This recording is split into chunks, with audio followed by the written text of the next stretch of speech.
For the first time, scientists have performed an iconic physics experiment with a positron, the antimatter counterpart of an electron, one of the fundamental particles. Not only did they get some truly interesting results, but this achievement could become the first step towards potentially revolutionary discoveries. The experiment, an antimatter version of the famous double-slit setup, was carried out by researchers from Switzerland and Italy in order to lay the groundwork for a novel line of supersensitive experiments that might help solve a mystery concerning the universe's two domains of matter. Our day-to-day lives are dominated by one form, which we simply call matter. But each member of the grand library of fundamental particles has an antimatter twin that shares most of its characteristics. Apart from a reverse charge and a few other quantum flips, bring the two types of matter together and they vanish in a puff of energy, which raises some interesting questions. If we're surrounded by one kind of matter, does that mean more of it exists than antimatter? And if so,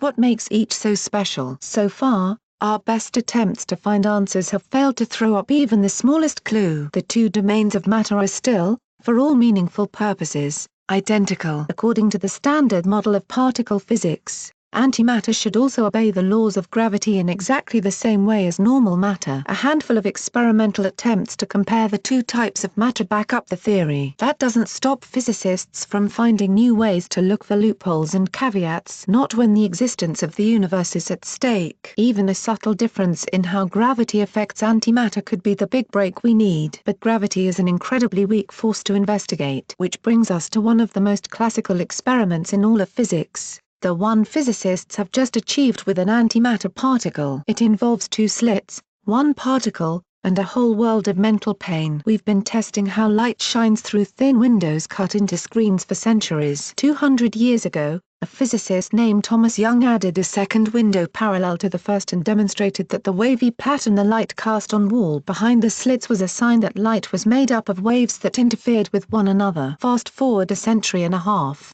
when another big name in physics, Richard Feynman, considered Young's double-slit experiment in light of what had since been discovered about matter. Particles like electrons exist as waves of possibility until they are measured and bestowed with properties, including an exact position. So if nobody measures an electron, could it wash through both slots like a wave, split apart, and reform to interfere with itself, just like light? As absurd as it sounds, this is exactly what happens. While various experiments using streams of electrons were carried out in the decades following Feynman's thought experiment, it wasn't until 1989 that Japanese researchers at Hitachi managed to fire lonely electrons at a screen one by one. Since then, the same quantum weirdness has been shown for all kinds of chunky particles, including whole molecules. They all show that discrete bits of matter, no matter how big, have wave-like behaviors. Antimatter is a whole other story. It's not the easiest material in the universe to get on tap,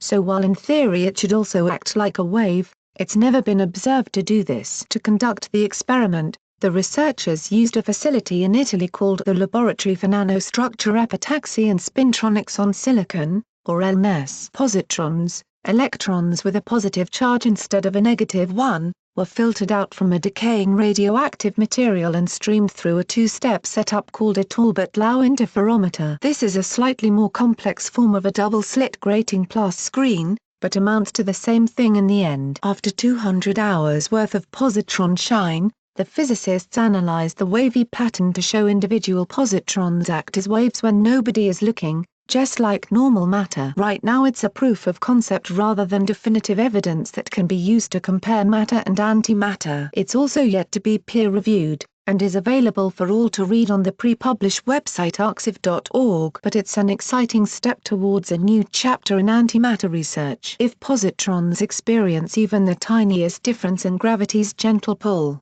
we're going to need some pretty sensitive tools to find it. A test like this won't be guaranteed to spot such anomalies, but it could lead to the kinds of ultra-sensitive experiments that we need to crack this hard nut. Interference patterns are what we use to detect the tiniest wobble caused by gravitational waves, for example. The next step is to collect more data that just might help explain why there is something instead of nothing. Hopefully that's not too far away. We're dying to find out why we're here. Thanks Mike McRae for help with this report. Thanks for watching. What did you think of this video? Let us know in the comments section below. You can also subscribe for more videos like these in your inbox. Now if you are seeking the latest trends in fashion, and electronics and gifts and more of the coolest things that you never knew existed at the best prices, please feel free to visit www.atthismall.com. Once again that is www.atthismall.com. Share this video with your friends and family. Since you're watching, we have a small favor to ask. More people are viewing our videos more than ever, but advertising revenues across the media are falling fast. And unlike many news organizations,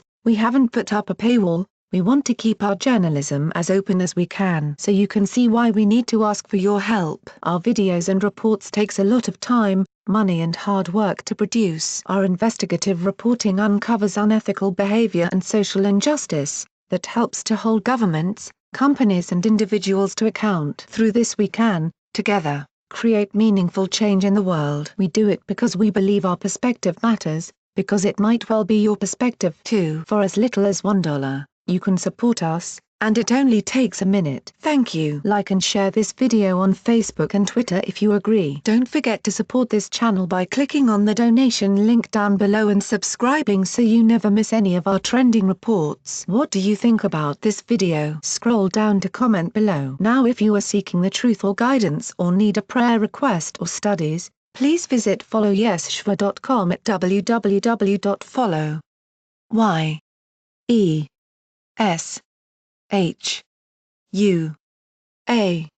now.com. Please note that we have changed to a new YouTube channel, the link is in the description box below. Please subscribe to the new channel, as this one will no longer have new videos and reports posted to it anymore.